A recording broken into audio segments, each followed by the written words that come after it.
اور فرشتوں سے اللہ فرماتا ہے تم گواہ ہو جاؤ، ان کی حلق تر ہونے سے پہلے ان کے لیے میں نے جنت لکھ دیا۔ اسی لیے فرمایا گیا کہ جب افطاری کا دسترخوان بچھتا ہے اور پہلے ہی آ کر کے لوگ بیٹھتے ہیں، اور یہ سنت بھی ہے، ایسے نہیں کہ بھاگتے بھاگتے آپ آئے، وقت ہوا، کھجور لیے اور کھا گئے۔ افطاری کے وقت سے تھوڑی دیر پہلے بیٹھ جاؤ، تمہارے دسترخوان پر نعمتیں رکھی ہوئی ہیں، پھل بھی ہیں، میوہ جات بھی ہیں، کچھ کھانے پینے کی چیزیں بھی ہیں، ٹھنڈا شربت بھی ہے، دیکھتے ہوئے بیٹھے ہیں آپ، لیکن ہاتھ نہیں لگاتے ہیں۔ انتظار ہے وقت کا کہ ادھر سورج کے غروب ہونا ہے اور میری افطار ہونی ہے، اعلان سنتے ہیں، اذان سنتے ہیں، اس کے بعد آپ اٹھاتے ہیں، لیکن اتنی دیر تک آپ خاموش بیٹھے ہیں دسترخوان کے پاس،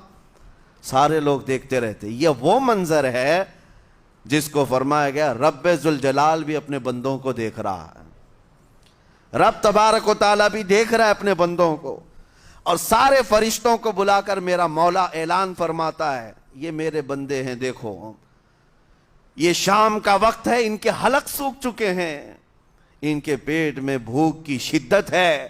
اور ان کے سامنے اچھی نعمتیں پڑی ہوئی ہیں، اے فرشتوں دیکھو میرے ان بندوں میں سے کوئی بھی ان نعمتوں کو ہاتھ نہیں لگاتا، یہ صرف اور صرف میرے لیے بھوکے اور پیاسے ہیں۔ اور فرشتوں سے اللہ فرماتا ہے تم گواہ ہو جاؤ، ان کی حلق تر ہونے سے پہلے ان کے لیے میں نے جنت لکھ دیا۔ اسی لیے حدیث پاک میں ہے جب افطار کرتے میرے آقا صلی اللہ علیہ وسلم یوں ارشاد فرماتے ذهب الظمأ وابتلت العروق وثبت الاجر انشاءاللہ، پیاس بجھ گئی، رگیں ٹھنڈی ہو گئی اور اجر اللہ کے ہاں پکا ہو گیا۔ یہ حضور پاک ہر افطار میں عرض کرتے تھے۔ میں آپ کو یہ عرض کر رہا ہوں کہ یہ چھپی ہوئی چیز، اسی کا نام تقویٰ ہے، آپ صرف اور صرف بچے ہیں اللہ کے خوف سے۔ اب سنو حدیث پاک، قیامت کے دن حساب و کتاب ہوگا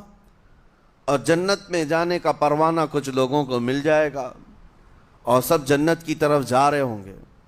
اس میں بہت سارے لوگ ہیں جو پل صراط پر چل کر کے جنت پہنچیں گے۔ اب جب کافی لوگ جنت کے دروازے پر پہنچیں گے، ایک جماعت ایسی ہوگی جو پورے راستے میں کہیں نظر نہیں آئی، جنت جانے کے راستے میں کہیں نظر نہیں آئی، لیکن جنت کے دروازے پر وہ پہلے سے موجود تھے، چلے تھے نہیں چلے تھے کسی نے دیکھا ہی نہیں۔ دوسرے جنتی ان سے پوچھتے ہیں اس جماعت سے کہ تم یہاں کیسے پہنچے اور یہ انعام کس بات کا ہے تمہارے لیے؟ تو وہ جنتی کہتے ہیں ہمیں روزے داروں کی جماعت میں رکھا گیا، ہمارے روزے اللہ کو پسند آئے، اور آج رب تبارک و تعالیٰ کا حکم ہوا کہ ساری دنیا سے چھپ کر تم میرے لیے روزہ رکھتے تھے، دنیا کو پتا نہیں تھا تم بھوکے ہو پیاسے ہو، اور اے بندو آج سارے لوگوں کی نظروں سے چھپا کر میں تمہیں جنت پہنچاؤں گا۔ وہ ایک جماعت ایسی ہے جو راستے بھر چلتی ہوئی نظر تو نہیں آئی لیکن جنت میں پہنچ گئی، وہ روزے داروں کی ہے۔